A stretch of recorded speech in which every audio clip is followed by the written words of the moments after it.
When you have no one, something very specific happens inside you.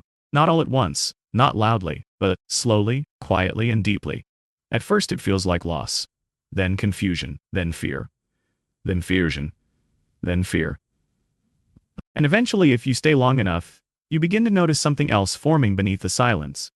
This is not a story about loneliness as weakness. This is a psychological and soul-level exploration of what truly happens when you are left with no one to lean on, no one to call, no one to distract you from yourself. Because having no one is not the end of a person. For many, it is the beginning of their most irreversible transformation. When you have no one, the first thing that breaks is the illusion.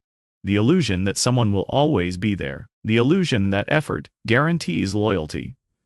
The illusion that being good, kind, patient, or selfless protects you from abandonment. Psychologically, the human mind is wired for connection. From birth, safety is associated with presence.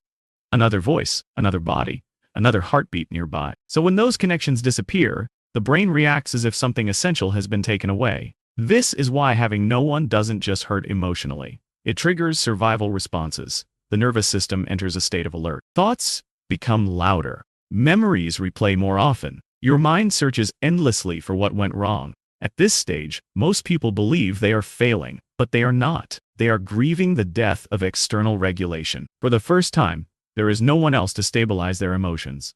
No one to validate their pain. No one to reflect their identity back to them.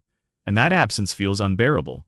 When you have no one, silence becomes violent. Not because silence is dangerous, but because it exposes everything you've been avoiding. Without constant conversation, distraction, or emotional exchange, the mind turns inward. And most people have never been taught how to sit with themselves without judgment. Unresolved guilt surfaces. Unspoken anger emerges. Old wounds demand attention. This is why loneliness often intensifies at night. The world quiets down, and the mind has nowhere to run. Psychologically, this is called intrusive self-confrontation. It's the stage where your identity, once shaped by roles, relationships, and expectations, starts to dissolve. You are no longer someone's friend, someone's support system, someone's priority. You are just you. And for many that feels terrifying. When you have no one, your coping mechanisms are exposed. The habits you use to escape discomfort stop working. You can't talk it away. You can't laugh it off. You can't rely on reassurance. So you either numb yourself or you grow. This is the fork in the psychological road. Some people distract themselves endlessly. Others sink into bitterness. But a few, often without realizing it, begin developing something rare, internal self-reliance. Not the motivational kind, the quiet, earned kind, the kind that forms because there is no alternative. When you have no one, your inner voice changes. At first, it is harsh, critical, relentless. It repeats everything you fear about yourself. You were never enough, that's why they left. You're too much, or not enough, or wrong in some permanent way. This voice is not truth. It is the echo of unmet emotional needs. Psychologically, when external validation disappears, the mind tries to compensate by explaining the absence. And the easiest explanation is self-blame. But something fascinating happens if you don't collapse under it. Slowly, another voice begins to emerge, quieter, more grounded, less emotional. This voice doesn't insult you. It observes you, and observation is the beginning of awareness. When you have no one, you start noticing patterns.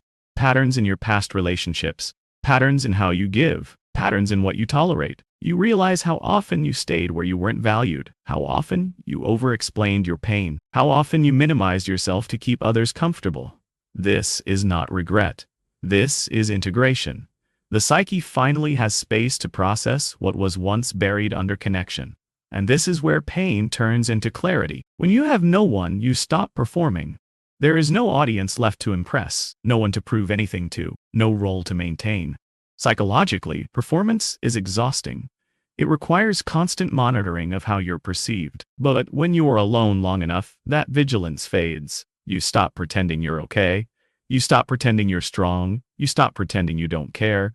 And in that honesty, something stabilizes. Authenticity, not the curated kind. The raw kind. When you have no one, time feels different. Days stretch. Moments slow down.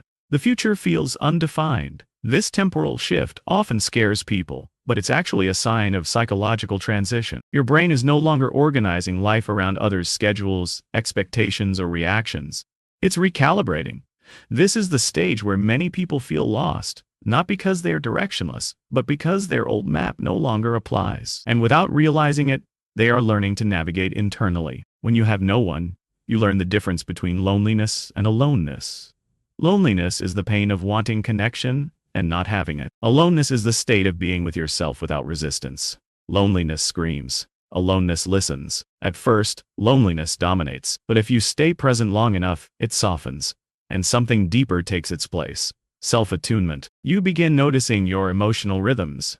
What drains you? What soothes you? What feels honest? This is psychological intimacy with yourself.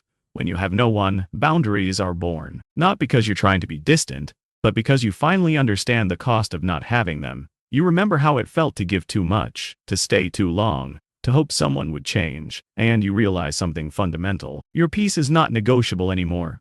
This realization doesn't make you cold, it makes you selective. And selectivity is not selfishness, it's self-preservation. When you have no one, you become emotionally economical. You stop wasting energy on people who don't reciprocate. You stop explaining yourself to those who refuse to understand. You stop chasing closure from those who benefit from your confusion. This is not bitterness. This is efficiency. Your psyche is learning where investment actually returns safety and meaning. When you have no one, resilience stops being a concept and becomes a muscle. You get through days you didn't think you could. You survive nights that felt endless. You regulate emotions without external support. And slowly, confidence forms, not from success but from survival. You begin trusting yourself because you've seen what you can endure. When you have no one, empathy deepens, not in a sentimental way, but in a grounded way. You recognize pain in others without needing to fix it. You understand silence without taking it personally. You respect distance without interpreting it as rejection, because you know what it's like. And that knowledge changes how you move through the world.